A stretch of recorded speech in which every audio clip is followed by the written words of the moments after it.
Yeah, we out here, nigga. Yeah, nigga. People ask, what's out here? What's out here? Nigga, we out, yeah, we chill. Stupid niggas. They say it's wrong, but we doing right. We moving right, we in the loop, ducking, moving like shit. From noon to night, it's just the goons and the crew is tight. What you doing tonight? Just me and you, when the mood is right. It's a loop with Sprite, cause we out, yeah. And my team always getting that green, yeah. Cause we out, yeah. And my team always getting that green, yeah. We out here. Minute Maid high, whip it up. Tree beef like cows in slaughterhouse. That's why we gripping up. Doing dirt on my own. Ain't no bitching up. Counting money talk election going on in my pocket.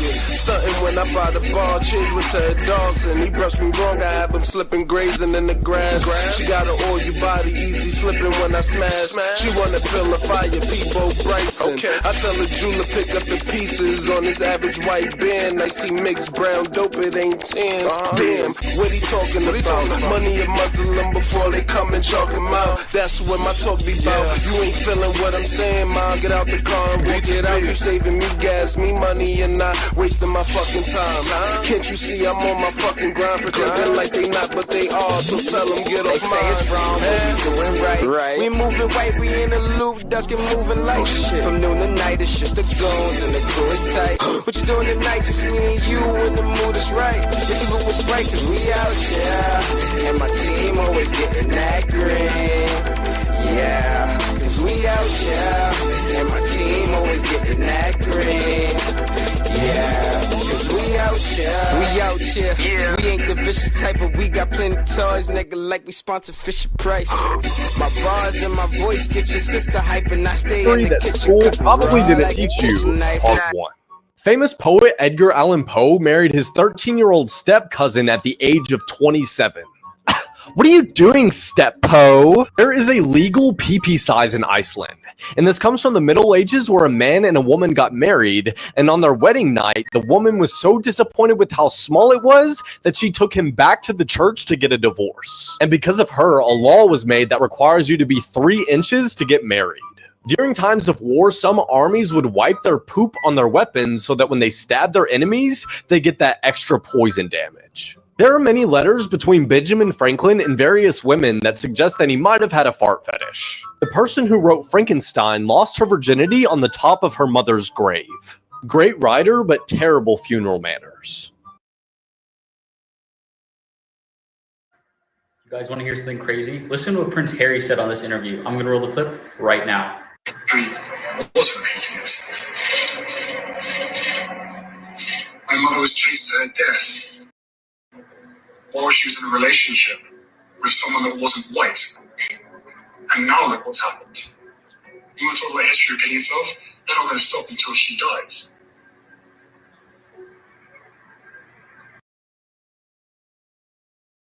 On. Who else, man? Imagine you hire a nanny for your child. You get along with her, your daughter loves her, but then you find out that she and your husband have been having an affair and they've been plotting to murder you. Brendan and Christine met back in 2003 while they were in university and have been together for nearly 20 years. She was an ICU nurse and he worked for the IRS. They had a 3-year-old daughter, and in 2021, they decided to hire an au pair to help take care of her. That's when they found 22-year-old Juliana Malgalais. She came from Brazil on a work visa and moved into their home. It wasn't long before Juliana and Brendan started getting very comfortable with each other. And it turns out that they were secretly sleeping together while Christine was at work. This affair didn't even go on for too long. Just 2 months in, Brendan and Juliana were already coming up with a plan to get rid of Christine. They lured a man into the house and staged everything to make it look like he was responsible for Christine's death, but it was actually them. The plan they came up with together was so stupid, which if you want to know the full details, just go watch it on my YouTube video. But these two really thought they were going to get away with this. And what makes this case even more disturbing is that not only was Christine killed, but so was a stranger who had absolutely nothing to do with any of this. Now, what had my jaw on the ground was that these two didn't even wait to start living their lives together. Almost immediately after Christine's death, Juliana moved all her clothes into the master bedroom, slept in the same bed Christine was murdered in, put a photo of her and Brandon on the nightstand, and even told the 3-year-old to start calling her mommy. Here's some interesting things I just learned today. Caesar salad was actually invented in a Tijuana restaurant during a 4th of July rush in 1924. A chef named Caesar Cardini improvised and created it. To be a commercial airline pilot or an air traffic controller, speaking English is a mandatory requirement. Apparently, long-term exposure to bodily waste, like taking care of a baby, significantly reduces the parents' disgust responses, and they just get used to it. I feel like that's actually really fair as someone with 2 under 2. Neuroscientists are actually finding out now how meditation changes how fluid moves through your brain, and it becomes similar to the way that your brain works while you're sleeping. The Lakers and Celtics have won 45% of all NBA championships in the entire league. That's a little extra, but hey, I'm not complaining as a Lakers fan. About you, and it's no one else like you is what they're getting. Positive vibes only. Shout out to King Sauce Boss in the building. Sauce the boss, yo, sauce the boss, of course. Sister Simple Sauce. 2026 just got even crazier, part 15. North Korea just had an election, and it was pretty close, because Kim Jong-un won 100% of the votes in North Korea and remains the leader. Remember, in North Korea, it's mandatory to vote, and when you do vote, you're only given one name to choose from, and that's Kim Jong-un. So yeah, technically, you could say it was the closest race possible, even though he won 100% of the votes. Next, we just figured out we are getting a Backrooms movie that is releasing on May 24th, and it's produced by A24, and they just released a trailer, and here it is right here. If you don't know what the Backrooms are, well, it's a transitional area that feels strangely familiar, yet oddly uncomfortable, and the Backrooms all started from the internet, and now it's getting its own movie. Pretty wild. Finally, Pixar just released a trailer for Toy Story 5, and in the trailer, we could see that Woody is balding. Yeah, that's how old we're getting. Woody is literally going bald. I bet you for the next Toy Story that we get, it's going to be about Woody going to Turkey for a hair transplant. Bobby from The Sopranos is in the Epstein files. So we can see here that this is an email chain between Jeffrey Epstein and an unknown sender/receiver. But I want to focus on this message right here. We still good for Friday, May 26, 7 p.m.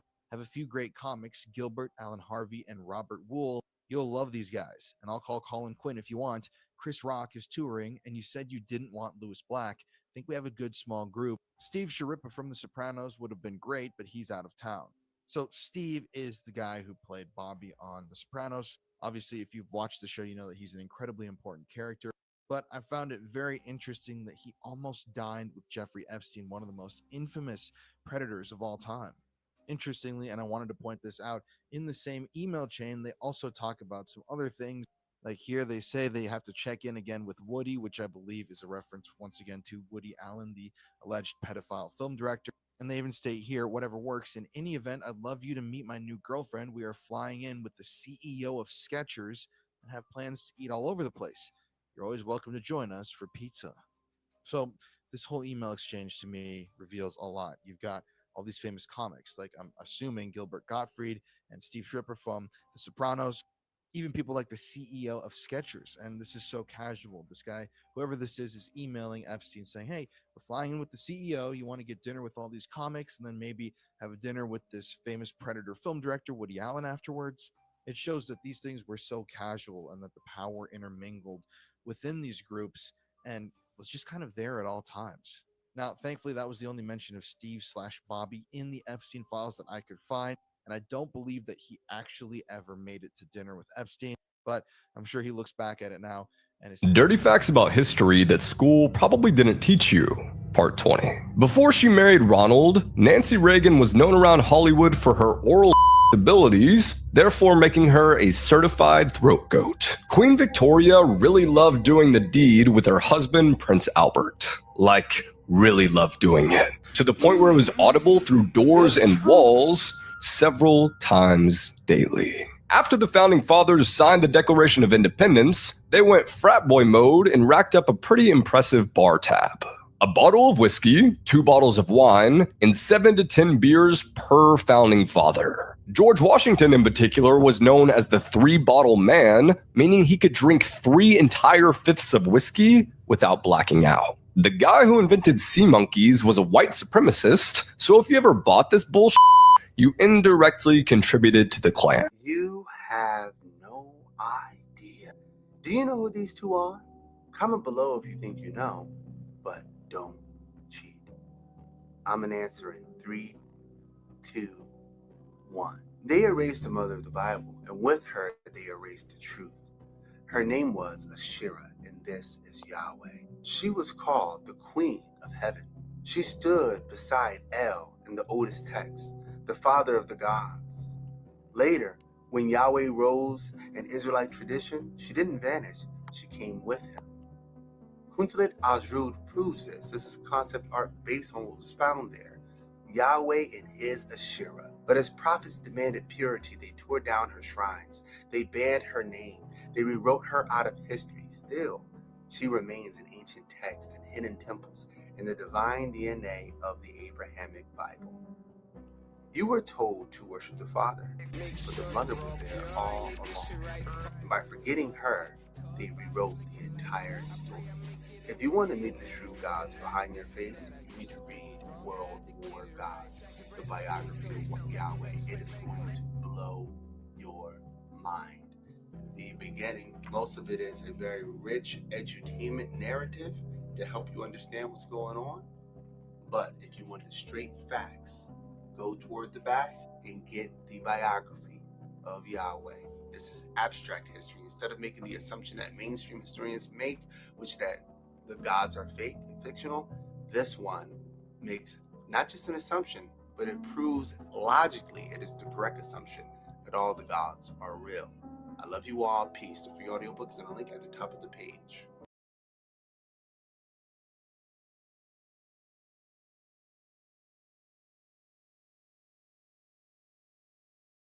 Back on.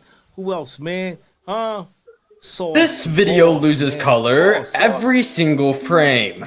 So I edited this video so that in every single frame, specific colors are slowly being faded out. Like right now, if you're watching it, I'm slowly fading out all of the pink colors on this video, but it really shouldn't matter too much because there's barely any pink colors. Next, red is now starting to fade away. Remember, your eyes detect red faster than almost any other color, so now the video is starting to feel very uncomfortable now that red's gone. But here we have yellow and orange starting to fade away all at once, and your brain might think something's wrong with this video because the colors for light and warmth have disappeared. And finally, this is when every other color that I haven't mentioned starts to fade away, and the video is about to be colorless. And for some people, this is actually how the world looks all the time due to color blindness. It isn't just a filter, but now that the colors are almost fully gone, it really shows how color changes how the world feels.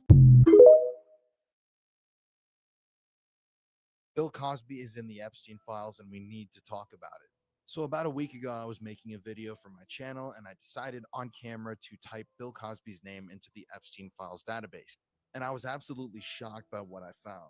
So as you can see right here, this is an email sent to Jeffrey Epstein on Wednesday, January 9th, 2013. We don't know who sent the email, but we can see that the subject states Bill Cosby. There's the EFTA number there. But if we dig into this a little bit further, we can see that there were a number of emails sent around that time dealing with Bill Cosby. For example, you can see here January 8th, 2013, the day before that last email was sent, Leslie Groff, Jeffrey Epstein's assistant, whose name was poorly redacted from this email, sends a message to an unknown person saying, "Alert, does JE want to follow up with Bill Cosby? Read dinner on the 23rd. It seems like Jeffrey Epstein invited Bill Cosby to dinner at his house. Now, we know that Cosby lived in the area. He lived in very close proximity to Jeffrey Epstein, but I had never seen an actual invitation to hang out before. As you can see right here, this is an email from Leslie Groff, Epstein's assistant, to a man named Larry Delson, sent Tuesday, January 8th, and she states, 7 o'clock dinner with Woody Allen, Bobby Slayton, and Louis Black. Invited Bill Cosby. Can he come? Awaiting reply. And I can't imagine going to a dinner like this. That must be a nightmare blunt rotation. You've got Woody Allen, the Predator film director, Bill Cosby, the super predator, and then Jeffrey Epstein as the cherry on top. Unfortunately for Epstein, though, it seems that Bill Cosby couldn't make it to dinner. We can see this email sent 1/9/2013, which states, Rich Barnett ran into Mr. Cosby's houseman on 71st Street. The houseman said, unfortunately, Mr. Cosby will be out west somewhere in California when you are holding the dinner on the 23rd. Otherwise, he would have loved to come. We all know that Bill Cosby is one of the biggest predators, most infamous predators in American history, and he got away with it for so long, kind of like another person that I know. But it is an interesting concept, and it made me wonder, did Bill Cosby ever actually make it over to Jeffrey Epstein's house? I mean, if they lived in close proximity, Cosby could have been invited by word of mouth, a phone call. It didn't have to happen over email. So I think there's a very high possibility, or maybe I should say high chance, that Bill Cosby actually did attend some sort of event or dinner at Epstein's home, which to me is just a very frightening concept. This clown set out to film what was supposed to be just harmless prank, but things went way too far. What started as ordinary content suddenly turned into something far more serious, when in a split second, a prankster became an unexpected hero. They were filming at a nearly empty subway station. A young woman stood alone on the platform when 3 men began drifting closer to her. At first, it might have seemed innocent, just strangers waiting for the train. Originally, the clown had planned to prank the girl, but something felt off when the men rose from their seats and moved towards her. And that's when the clown stepped into the shot. With 2 baseball bats in hand, he stood directly in the man's path. He didn't speak, he didn't joke, he just stared. And suddenly, it didn't feel like a prank anymore. The tension was undeniable. The men paused, exchanged looks, then backed away. Seconds later, they took off running. Just like that, a silly stunt turned into a real rescue. Not because it was planned, but because someone paid attention when others might have looked away. But what do you think? Was it coincidence, or did he sense the danger just in time? We finally know all of the movies. Who else, man? Is going to be parodying. Sauce the Boss, man. Of course, Sauce. Like they're holding back at all. Obviously, I can't show you the leaks. I'm just waiting for the official trailer to drop. But the movie list itself is extremely long. And when it comes to the other movies in the franchise, you already know that they go over the top in extreme. And I already know this movie is going to be controversial. Some of the movie parodies I'm looking most forward to seeing is Terrifier, which if you've seen the clip, Art the Clown is literally handing out body parts at the mall and ends up handing out something outrageous. You then have other movies like Megan, Ma, Halloween, I Know What You Did Last Summer, Longlegs, of course Scream, which they've parodied in almost every single scary movie we've ever seen, Smile, The Substance, A Quiet Place, Sinners, and The Watchers. I already know they're going to do something outrageous with Smile because we already know smiling is one of the biggest new horror movie tropes, and I could just see somebody sitting across the room doing some demonic smile and something popping off. We also know Regina Hall is coming back to play Brandy, and if you've seen the leaks, she's actually going to be dressed up as Ma from the scary movie Ma. And we have Anna Faris coming back playing Sidney Campbell, but dressed up as Laurie Strode from Halloween. Now look, as you know, when it comes to the scary movie franchise, there is absolutely no holding back, which is why the movies have always done so well and been so fun. And I honestly can't wait for the official trailer to drop so I can sit here and laugh along with everybody because we already know, and we've seen from the clips before Scream 7 plays, this movie is going to be hysterical. She lost her life because she mispronounced a word. Lydia Schatz was born on March 15th of 2002 and was originally from Liberia. Kevin and Elizabeth Schatz lived in Paradise, California with their 6 biological children. The couple decided they wanted to add more to their family, so they headed to Liberia to adopt 3 children, including Lydia. What Lydia and her 2 siblings thought were going to be a loving home was the complete opposite. On February 5th of 2010, Lydia was harmed so badly with a 1/4-inch plastic tube just because she mispronounced a word.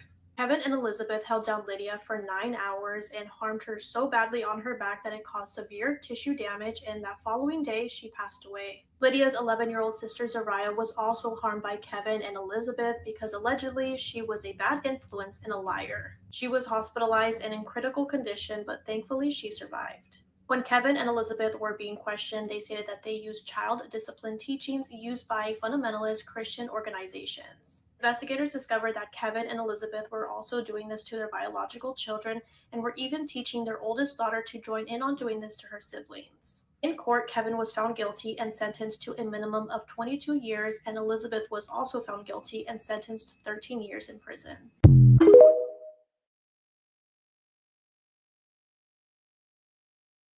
About you, and it's no one else like you is what they're getting. Positive vibes only. Shout out to King Saul's Boss in the building. Is this a normal thing for a husband to say in a 911 call about his missing wife? Hi, this is Steve Bechtel calling. I'm missing a person, and I was wondering if you maybe had an extra. Now, back in 1997, Steve Bechtel was waiting at home for his 24-year-old wife, Amy, to come back. But Amy would never be seen again. Her car was eventually found in an area that she was known to jog in, but there were 3 weird things about the scene. And this is all coming from a deep dive I just did on the Heart Starts Pounding podcast on the most terrifying backwoods disappearances I've ever heard of. But 1, Amy's car was unlocked and the keys were inside. 2, the only thing missing was her wallet, which she didn't take jogging with her. And 3, this area was all wet and muddy, but there were no footprints near the car, which made people wonder if she had even been in the car when it was left there to begin with. Now, the whole thing looked super weird, but it looked even weirder when the 911 call was released that Steve had made to report Amy's disappearance. To a lot of people, it didn't really sound like a husband who was ultra concerned with his wife's disappearance. He's making a joke. Now, Amy was never seen again. No witnesses ever saw her. Her credit cards and bank accounts have not been used. No one has ever been charged with anything regarding her disappearance. But the closer you look at this case, the weirder it starts to seem. And that's why I did a full deep dive this week on the Heart Starts Pounding podcast. These are backwoods disappearance stories that are so scary, I don't go running by myself anymore. So definitely check it out wherever you get your podcasts. Oh, I'm not hiding, Sydney. Not this time.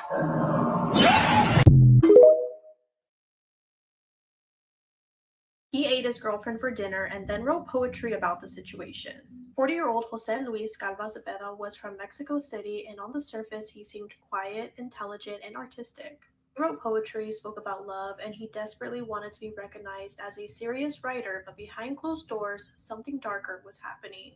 Jose Luis grew up in extreme poverty, and for many years he dealt with physical and emotional abuse as a child. Later on, he would struggle with addiction, unstable relationships, and untreated mental illness. Despite everything, he wanted to become a famous poet and talk about love, pain, and suffering, though he never got the recognition that he thought he would. Friends would describe Jose Luis as possessive, obsessive, and deeply insecure, especially with romantic relationships. In 2007, Jose Luis started a toxic relationship with a woman named Alejandra. This relationship was marked by jealousy and control, and when she tried to leave him, that's when everything spiraled. The couple had an argument inside of his apartment, and Jose Luis ended her life. But instead of him calling police or fleeing the scene, he stayed at his apartment, dismembered her body, and over the next several days, who else, man? And consumed her. During this Sauce time, the boss, he continued man. writing Of his course, poetry, Sauce. and he even wrote some At pieces on. about My the life, murder, son. claiming that it was Sauce the love, boss. loss, and trans. It's his birthday. Everybody wish him happy birthday. Oh, this is big right here, y'all. Everybody wish Sauce, the official boss, happy birthday, man. Let's go. Let's see it in the timeline. Get you a bag of that. I like the. We just light up. I like the. Can't fire you, Mr. Head Rock. Can't greet him with 2, only the third eye. Killer Vision, PSER, in hospital. Let me on this track. Accidents to opera O's. Conscious, unconscious. Flow riding on my train. Denzel, Chris Ponce, unstoppable. Albert Einstein. Imagination is more important than knowledge, therefore I'm flying off the tracks. Extraterrestrial blunt, I got it on my lab. When I land soul train line, hop up on my dad. They fear what they don't understand. I forgive them cause they don't really know no better. Hope let them walk on water. I'm dancing in the middle of the Atlantic Ocean with a polo sweater. How bad do you want success? I was holding my breath unconsciously. The